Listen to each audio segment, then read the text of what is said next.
ba guda biyu fa suna ɓata mana ‘ya'ya in ba ku sani ba. So da dama wani lokacin ɗanki yana da ƙoƙari a makaranta ya dawo bayi da ƙoƙari, ki binciki abu biyu. Ɗanki yana zaman lafiya da ke washe gari ki tsinci kanki ko ya tsinci kansa wajen ‘yan sace-sace da taurin kai da rashin kunya.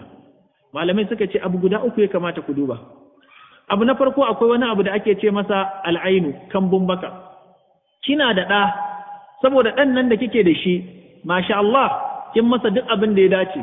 Shi yasa ma malamai a cikin littafin Kaifa Nurabbi Auladana suka ce tir da uwa wanda za ta yi ma ‘yarta wanka, in ta mata wanka sai ta tsefa kan ‘yar, sai ta mata kitso irin na arna. Annabi ya la'anci wannan kitson. Shine a kulla gashi ɗaya nan ɗaya nan, akwai tsinuwa a kai. Kun gane wannan wanda ake yi?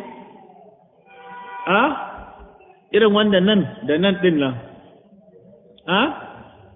Wanda za ku ga yara, ƙananan yara waɗanda suke da gashi. To in yarinya tana da gashi, uwan ta kulla nan, akwai tsinuwa akan wannan, Allah ya kiyaye. Sannan kuma an tashabbihi ne da Yahudawa, ko kuma a kulla gashi ta gefe, shi kuma koyi ne da Nasarawa, shi ma duk ba kyau. Shi sa duk matan da take da aljani, in kin bincike ta daga cikin dalilin da aljani ya same ta da girmanta akwai abu uku. Ko a samu ba ta rufe jikinta ko ba ta karatun Qur'ani, ko tana yawan tsefa kanta ba ta kullewa ba ta kitsewa, sai dai ta masa daurin nan irin na ƴan matan Abuja. Kun san daurin ƴan matan Abuja? Ba sa kitso, sai dai su kulla ƙiyarsu. Wannan dai yana daga cikin fitintunu da ake samu. Allah ya kiyaye. To a takaice in kika haifi kika ɗauko ta, gashi ta ɗan yi kyau, ƴar fara, ƴar mai kyau, kin riƙe ta, wata bakinta bayi da kyau, za ta faɗi magana akan yarinyan ba za ta faɗa akan mummuna ba, tana tunanin ta burge ta, amma sai ƴarki ta lalace. Wannan abin ya faru da wata baiwar Allah a Maiduguri, tana gaya min da daɗewa, kusan ina ga ya kai shekara, kun san 2010. An gayyace ni ziyara masallacin Indini. Mun gama darasi sai ta ce min tabbas maganan kambu baka gaskiya ne malam.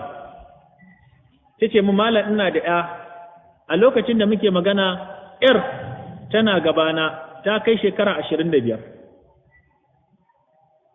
Ta ce yarinyar nan da kake ganin ta malam na aife ta yadda ka san balarabiya ko baturiya haka take.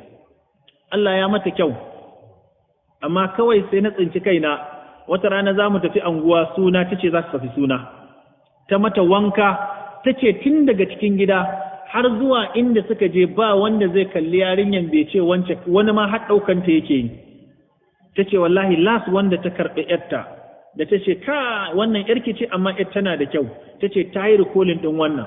Ta ce lokacin da ta ba ta ‘yar tana tafiya, magariba suna komawa gidan ‘yarsa ta tsinci kanta cikin tsananin zazzaɓi. Ta ce wannan zazzaɓin babu irin drip da maganin da ba a yi ba. Ta ce mun malam karin kai ka da nisa, yarinya sai ta tsinci kanta a cikin ciwo kamar sankarau. Ta ce mun malam ba a yi tafiya ba, yarinya sai kafa ya zamto ba ta iya tafiya. Ta ce malam ga yarinyar nan yanzu ta yi aure, ta gama jami'a ta yi aure, shekaranta 25, amma har yanzu maganan da ake yi kafanta yana fitar da ruwa, kuma duk bincike an yi a likitance ba a samu abin da yake damunta ba. To shi yasa in kina da ta cika kyau ba hana ki fita da ita ba, amma in za ki fita da ita mai manzo Allah yake ki, wanda take da kowa ta dafa kan duk wanda ta zo da ko da ta dafa kansu. An dafa? An dafa?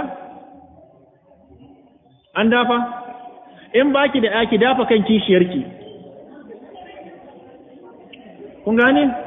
Sai ku ce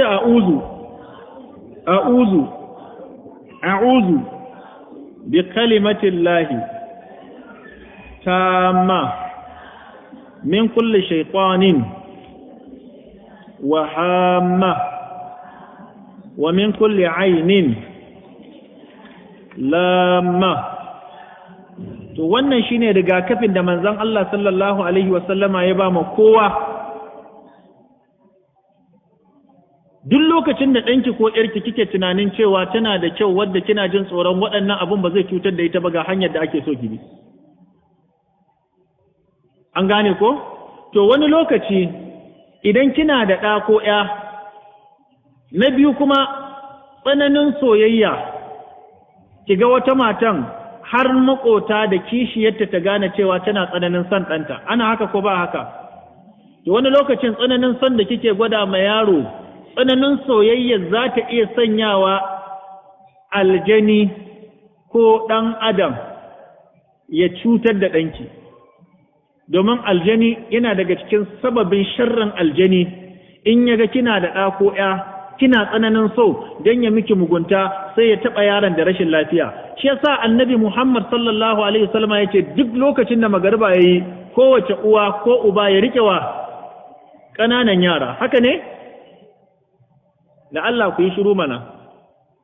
Me yasa kuke surutu? Manzo Allah ya ce ki rike ɗanki ko ƴarki, saboda rashin rike ta ƴaƴan aljanu da su iya cin karo da su cutar da su. Allah ya kiyaye.